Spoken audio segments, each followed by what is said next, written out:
A ver, ¿cómo es que la crisis de conciencia de un solo hombre puede llegar a sacudir los cimientos de todo un imperio?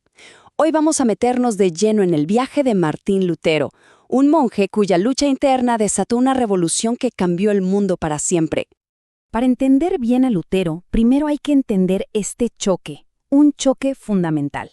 Por un lado, teníamos la autoridad de la Iglesia. ¿Qué significaba eso? Que el Papa era la regla infalible de fe, y que las Escrituras, sacaban su fuerza de ahí. Pero del otro lado, aparece la idea radical de Lutero, que solo la Escritura es la autoridad absoluta, por encima de papas y de concilios. O sea, un choque de dos mundos que estaba a punto de estallar.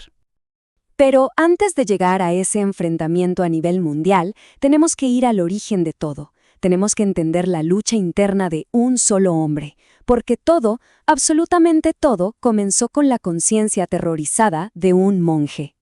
El camino de Lutero, no fue para nada una línea recta. Miren esto. En 1505 está en medio de una tormenta, cae un rayo, y ahí mismo hace un voto que le cambiaría la vida. ¿Y qué pasa? Apenas 15 días después deja sus estudios de derecho y se mete en un monasterio. Durante su primera misa, estaba tan abrumado, con tanto pánico ante la majestad de Dios, que casi se desmaya. Pero avancemos a 1512, y ese mismo hombre ya es doctor en teología. Estaba, sin saberlo, sentando las bases para la tormenta que él mismo iba a desatar. Ese fue el grito que lo cambió todo. Atrapado en plena tormenta, derribado por un rayo, un joven Martín Lutero hace una promesa desesperada, una que iba a alterar no solo el curso de su vida, sino, al final, el del mundo entero. Pero ¿saben qué? El monasterio no le trajo la paz que buscaba. De hecho, su tormento interno se hizo todavía más grande. Por fuera, él era un monje modelo, pero por dentro se sentía un pecador con una conciencia, y estas son sus propias palabras, sumamente perturbada.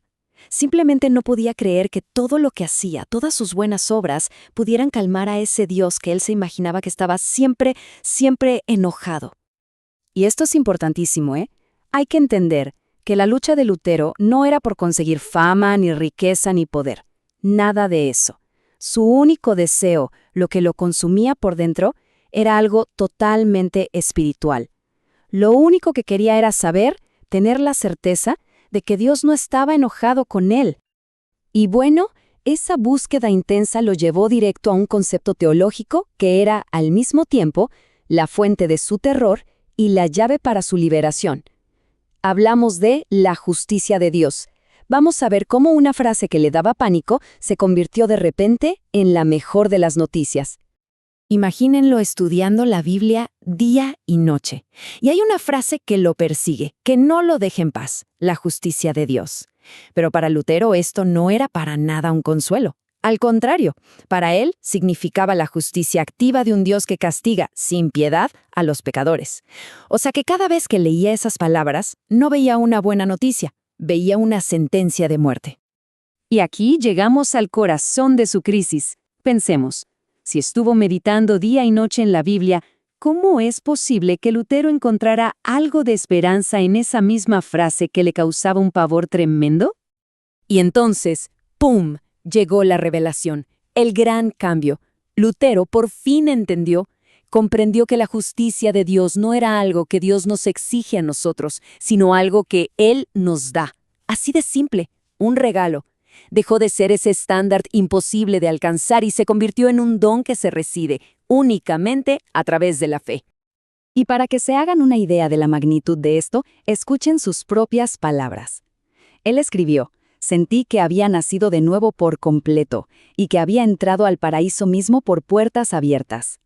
Todo ese terror que lo había estado consumiendo por años, de repente fue reemplazado por una paz y una alegría inmensas.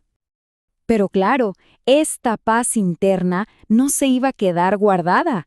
Se convirtió en el motor, en el combustible para una auténtica revolución externa. Esa idea que lo transformó por dentro se convirtió en una acción imparable por fuera.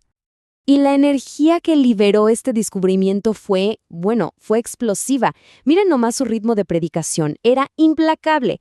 En 1522 dio 117 sermones.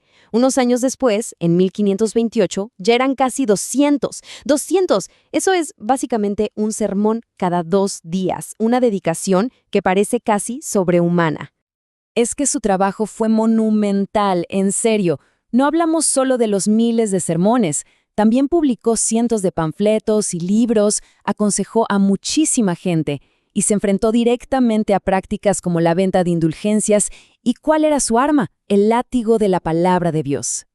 Y todo este trabajo, todo este esfuerzo monumental, venía de un solo lugar. Su compromiso con la Biblia era total, absoluto. Por al menos una década, se leyó la Biblia entera, 2 veces al año. Para Lutero, la Escritura no era un libro más. No, era la única autoridad por encima de cualquier otra voz. Y con esto llegamos al corazón de su legado, un legado que se define por la firmeza de su postura, la de poner un libro, la Biblia, por encima de cualquier poder aquí en la tierra. Al final del día, todo se reduce a esto. La postura de Lutero no se basaba en lo que dijeran los papas o los concilios o la opinión popular. No, su único fundamento, su roca inamovible, era la palabra escrita de Dios. Y punto. Fíjense, un año antes de morir, Lutero resumió el mensaje de toda su vida en una instrucción muy simple. Dijo que el hombre que quiera oír a Dios hablar, lea la Sagrada Escritura. Para él era así de claro. Si alguien quería escuchar a Dios, el lugar para hacerlo era ese, en las páginas de la Biblia. Y esto nos deja con una pregunta final, para reflexionar. ¿Qué pasa cuando la conciencia de una sola persona, armada con una idea sacada de un libro, se atreve a desafiar a un imperio entero? Bueno, la historia de Lutero nos enseña que a veces lo puede cambiar todo.